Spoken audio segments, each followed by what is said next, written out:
Hey there, Internet. It's December, so you know what that means. No, it's not Christmas season. It's fix all the stuff I broke on the Airstream over the summer season. Whatever.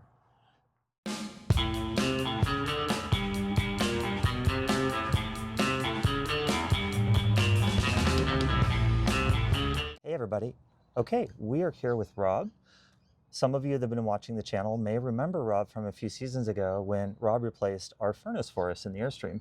Over those years, we've kind of built up, I would say, somewhat of a relationship. Rob's been extremely helpful in servicing the Airstream over these years. I was delighted when I found out that Rob has launched his own business, Excella RV Repair. Now, this is very dear to my heart, and I'm so excited for Rob because there's a big difference here. I have interacted with mobile RV repair businesses in the past, and they have helped, no question. One big difference, though, each one of those businesses that I interacted with got around eventually to saying something along the lines of, yes, but I don't know specifically about the Airstream.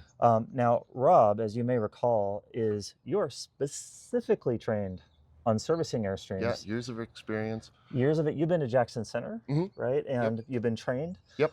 Now, here's the big one. This is the big one for me. You can do body work. You have done body work on our Airstream many times. Yep. And you have many years of experience with it. So you do this. Here's the best part. It's mobile. Amazing. Yeah, there's not a whole lot of mobile work that's specific to Airstream. And I feel like there's a need for that, especially out here in Arizona, where there's a lot of Airstreams. So what is your service area out here in the Phoenix area? The kind of depends on the job. It's the greater Phoenix Valley. Okay. If the job's big enough, I'll travel. Awesome. And are you getting a lot of snowbirds? Like, you know, they come down with their Airstreams? Here and there, yeah. This is the first season kind of with the business open, so fantastic. Yeah. That's great. So we're going to get down to it, and we've got a whole list of stuff that Rob's going to work on, and we'll have fun. Door fitment. This is one of my favorite topics. Last year, I actually broke off the handle to this door because this door fits so poorly. So we're going to see what Rob can do about it. But let me show you here. The door has sort of rub marks here, right? There's a contact mark there. And there's another contact mark here. What that means is when we close the door, it kind of closes and it rides up. And it gets really bad over the summer when the temperature goes up. And so I find myself over the years kind of holding onto this handle and pulling the door closed to try and make it fit. And it doesn't feel good slamming the door. I've heard estimates that this door weighs somewhere in the neighborhood of 70 pounds. So it's just not good for the Airstream to keep slamming it like that. So we're going to see what Rob can do. Okay, watch this. Okay, you see where that belt line is lining up? One, see how it rides? It's rising on something. Okay. I think there's witness marks, like down, like you can see where it's rubbing against the aluminum, and it's like, I wish we could just shim it. It's possible.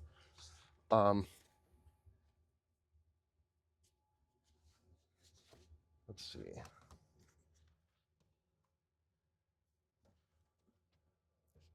See all that play? All right, hinges are tight.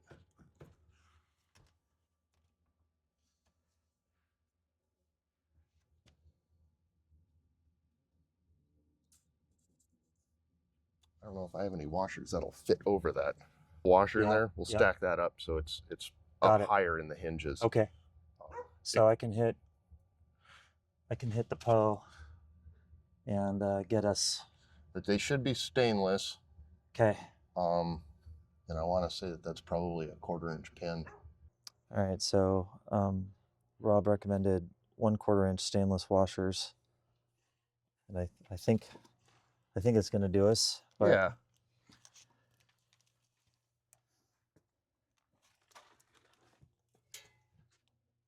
And are you gonna need like 1 or 2 or? We'll see.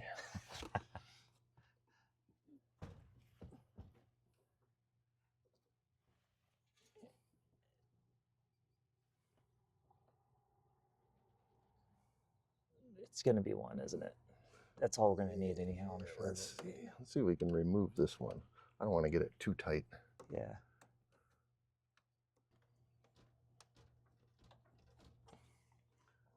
All right. Let's see if that makes it any better. Now, are you going to do that one too, or does it only need one? Like just the one. Just the one. Yeah. Yeah, that's better. It doesn't seem like it's jumping up at all. Yeah, like I can see now the belt line is already lined up, so it's not hopping. So the other thing is that I can tell is usually when it's in a really bad mood and you pull on this, you really got to haul, and now it's just unlocking like it should. Torque out the rest of this whole assembly. Typically, there's all the weights hanging on one hinge anyway, whether it's the top or the bottom. Yeah. These are things I just don't like to know. There's a little slot in there, kind of hard to see. So there's a little slot that kind of keeps it captive. Yeah. What I mean by captive is it keeps this pin captive. Yeah, we're going to put a little clip over that. And that's it. It's in there. Clippy clip.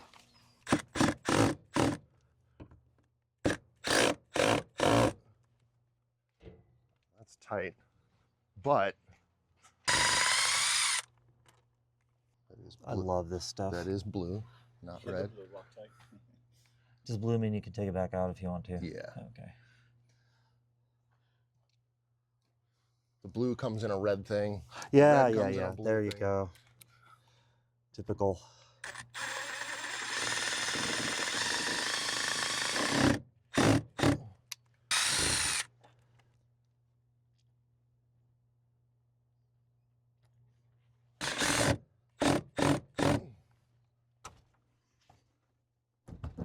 Yeah, no more movement.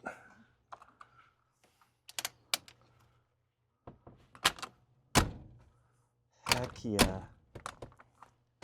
So there's something coming up in the floor. Look at this. Like you can see my finger moving over it. We don't know what this is. A staple maybe? It could be a cleat that's used to hold the subfloors together, the different segments.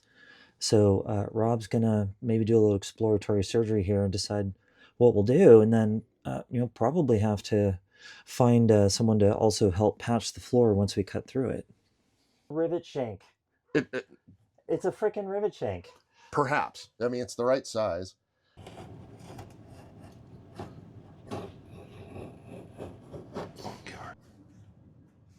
You nailed it. It's a rivet shank. It's a rivet shank.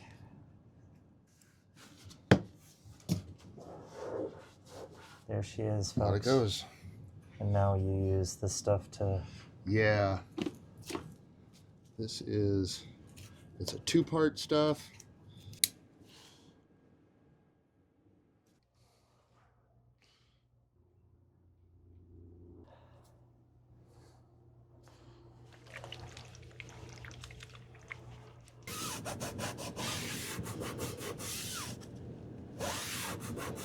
Puts glue between the two pieces and across the top. Oh, look at that.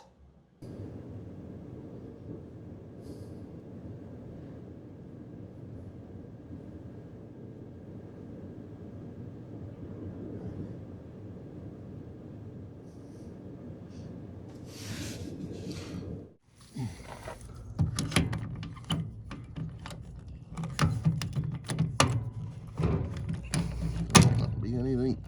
Well, Yes. There it is. Nice fat rivet.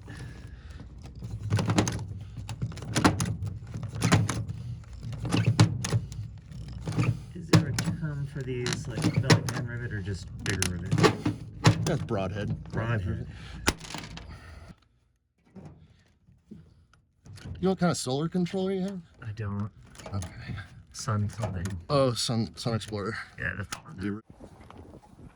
Alright, so while Rob was doing the Airstream's air conditioner service, he noticed that we needed a little bit of touch up on the sealant on the roof, so this is the product we're going to use. Add seal.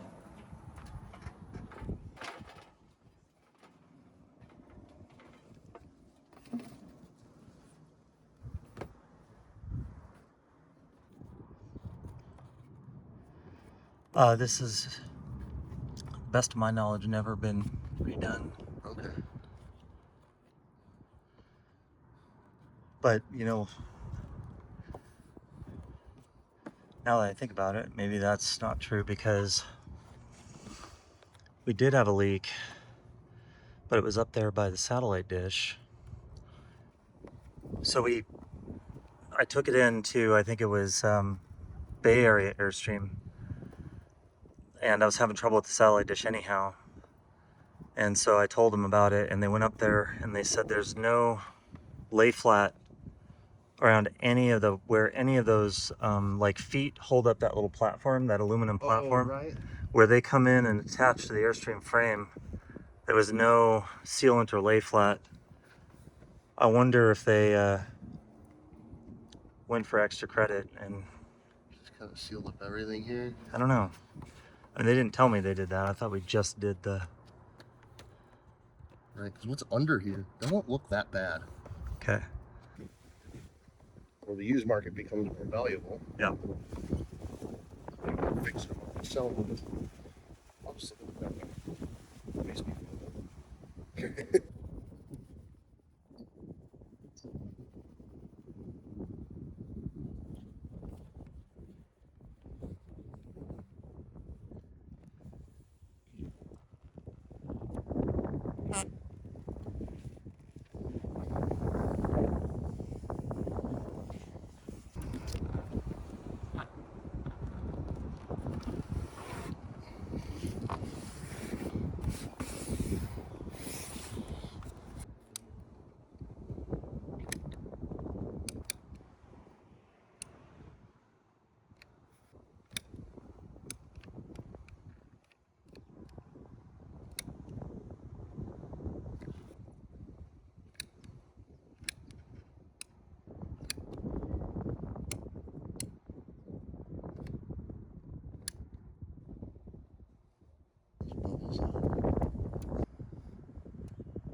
Yeah, here.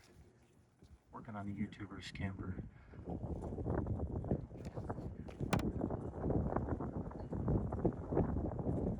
That's nice, nice and watery. Kind of lays down there. Yeah, I'm gonna work it in there and make sure there's no voids. Yeah. That's kind of where those things come from. There's voids underneath it. Yeah. It's really thin.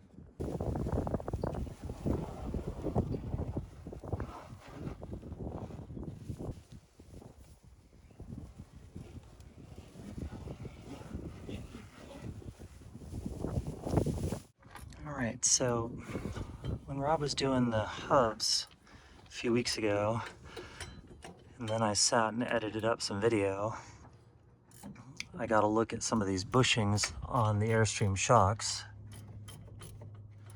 And I asked Rob, how hard is it to replace these shocks? And for once I got an answer, not that bad. So Rob's doing that right now. And looks like we didn't even have to pull the wheels off, which is amazing. So what is your assessment of their condition?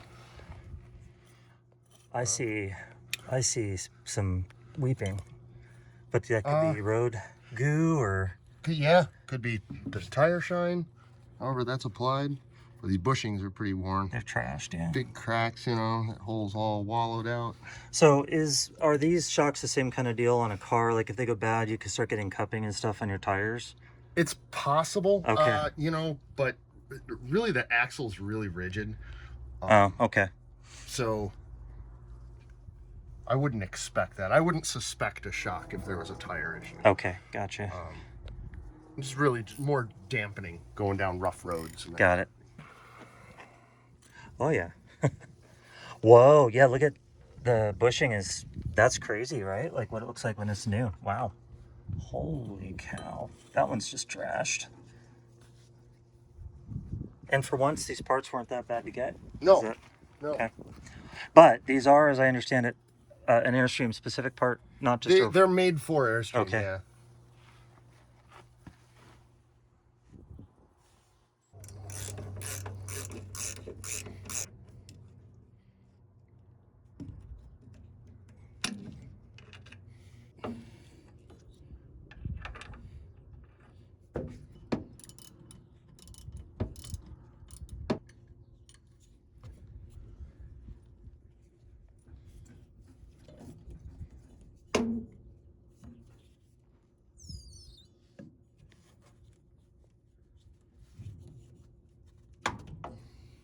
All right, here's the new piece, the new part, brand new bushings.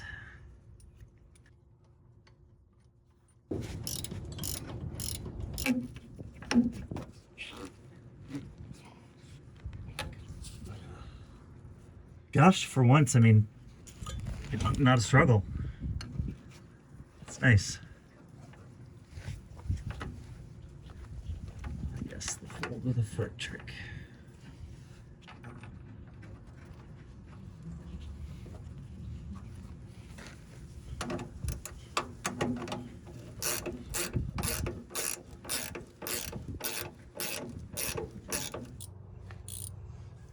There's the new guys for the team. The old guys are coming out. They're all beat up. Here comes the old guy. That one looks okay. Well, not so much.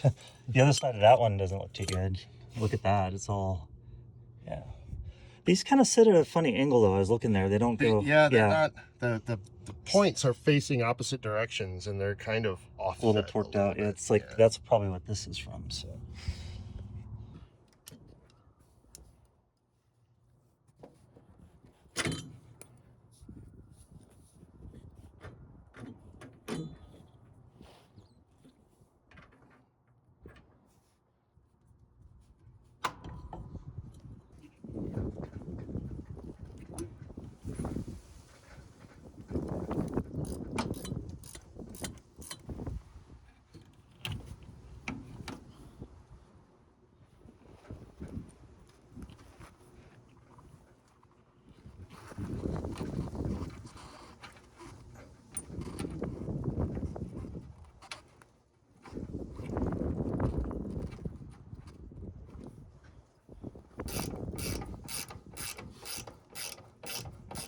Alright, so this jack, this tongue jack, can use a little TLC right there, a little lubrication, so Rob's gonna put some silicone spray on it.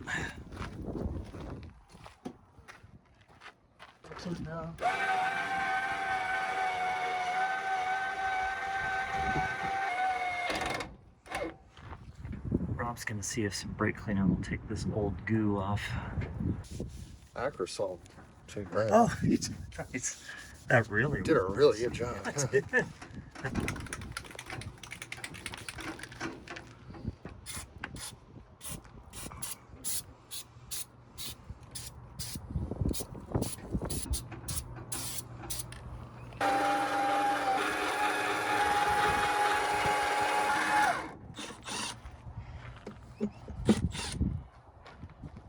I haven't looked at this model in a long time. See if there's anything else in here.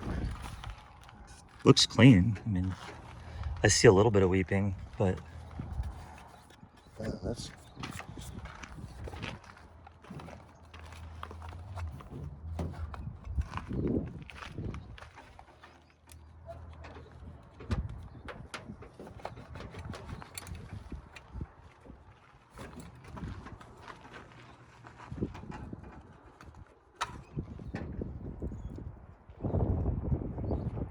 Rob's kind of removing some of the old books in this thing. We're going to put new in.